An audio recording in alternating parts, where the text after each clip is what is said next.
Meantime, the Lakers. Okay, so here's what LeBron says.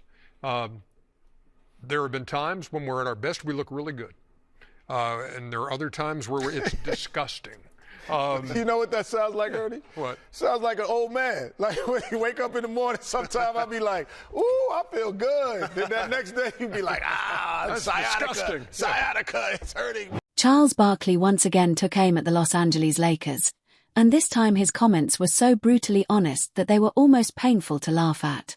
During a segment discussing the team, Barkley unleashed a string of sharp observations, jokes, and comparisons that perfectly captured the frustrations surrounding the Lakers this season.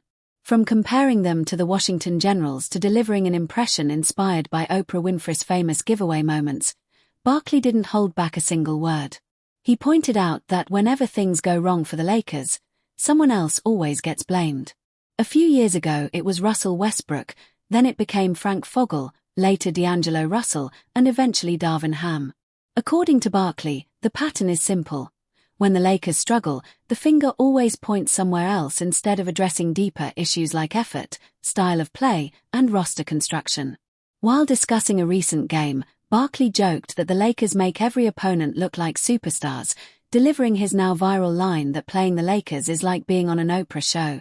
You get a basket, everybody gets a basket. The joke worked because it highlighted a real basketball problem. The Lakers' defense has been so weak that opposing teams consistently find easy scoring opportunities.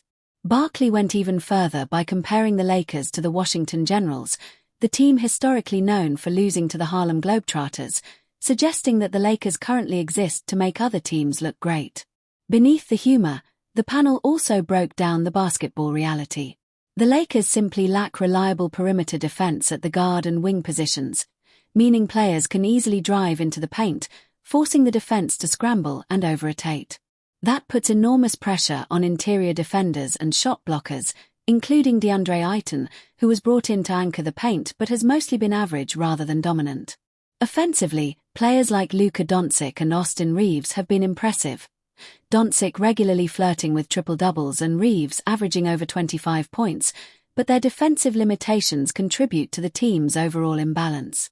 Even LeBron James himself admitted during a press conference that the team sometimes looks great and other times disgusting, a brutally honest description that Barkley used to build another joke comparing the Lakers' inconsistency to the unpredictable aches and pains of aging. Some mornings everything feels fine, and the next day your back or sciatica is acting up. The panel laughed, but the underlying point was clear. The Lakers' performance swings wildly from game to game, partly because they are relying heavily on a 40-year-old superstar still playing elite basketball deep into his career. Barkley acknowledged that LeBron's longevity is remarkable, but he also argued that the physical realities of aging inevitably create inconsistency. The Lakers currently sit near the middle of the Western Conference standings, which on the surface looks respectable but becomes more concerning when you consider the strength of teams ahead of them such as the Oklahoma City Thunder, Denver Nuggets, Houston Rockets, and the surging San Antonio Spurs. Barkley even admitted his jumping on the Spurs bandwagon because of their young talent and disciplined play. Another issue the panel highlighted is chemistry. LeBron, Doncic, and Reeves, arguably the Lakers' most important trio, have only shared the floor a limited number of times this season due to injuries, load management, and scheduling. That lack of continuity makes it nearly impossible to build the defensive communication and trust required for playoff success. Coaches have experimented with zone defense to hide some of the roster's defensive weaknesses, but as the analysts explained, zone is more of a temporary band-aid than a long-term solution, especially against elite offenses that know how to exploit its gaps. In the end, Barkley's commentary landed because it combined humor with uncomfortable truth. The Lakers aren't terrible, but they're not contenders either. They're stuck in the frustrating middle ground of being too talented to rebuild yet not cohesive enough to seriously threaten the top teams in the West. And as long as that remains the case, Barkley will keep talking about them. Because a team with the history of the Lakers and the presence of LeBron James will always be in the spotlight, even when the jokes start sounding a little too accurate. Charles Barkley continued his relentless commentary by joking that every possible flag had already been waved, purple, orange, blue, and that the white flag was simply the latest signal in a long line of surrender moments that began when Kawhi Leonard's injury history became a constant concern in long-term team planning. But despite that side discussion, the real focus of the segment quickly returned to the Los Angeles Lakers, and Barkley made sure the conversation delivered both laughs and uncomfortable truth.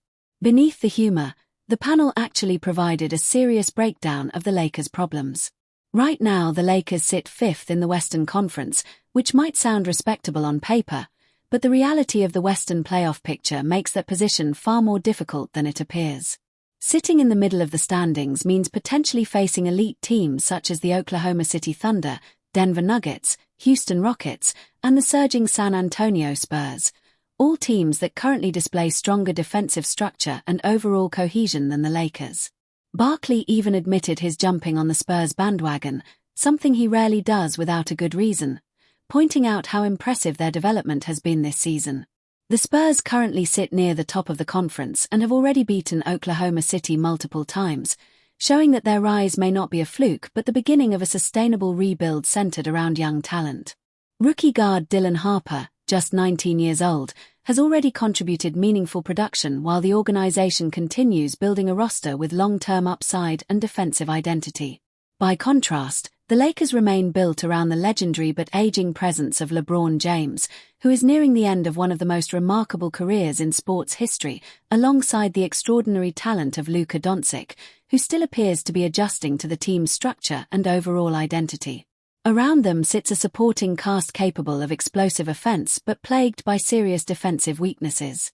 Some nights the formula works beautifully, producing high-scoring performances and impressive wins, while other nights the system collapses entirely.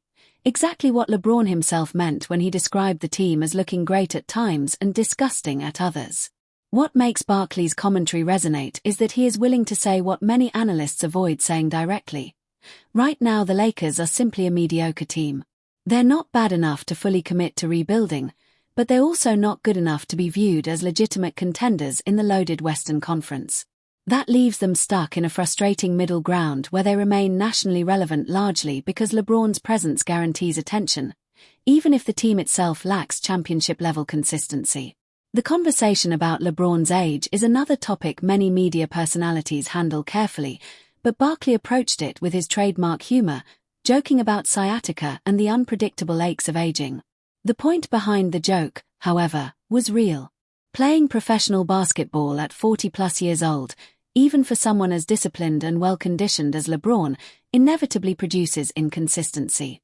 Some nights everything feels great, and the performance looks like vintage LeBron. Other nights the physical toll of nearly 2 decades in the league shows itself. Acknowledging that reality isn't disrespectful. In fact, it highlights just how extraordinary his longevity truly is.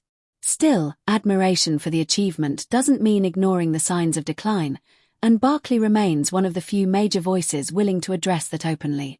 Another telling statistic discussed on the show involves how rarely the Lakers' core trio, LeBron, Austin Reeves, and Luka Doncic, have actually shared the court this season. The three have only played together around a dozen times, largely because of injuries, load management, and scheduling disruptions. That lack of continuity makes it extremely difficult for a team to develop the chemistry required for elite defense, particularly when rotations, communication, and trust must be built over months of playing together. Without that consistency, defensive systems often fall apart under pressure.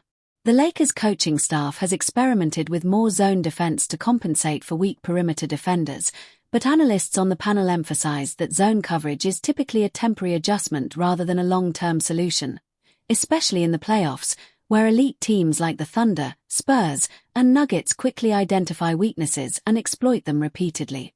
Barkley's earlier comparison of the Lakers to the Washington Generals, famously known as the team that exists to lose to the Harlem Globetrotters, continues to sting precisely because it reflects a deeper issue.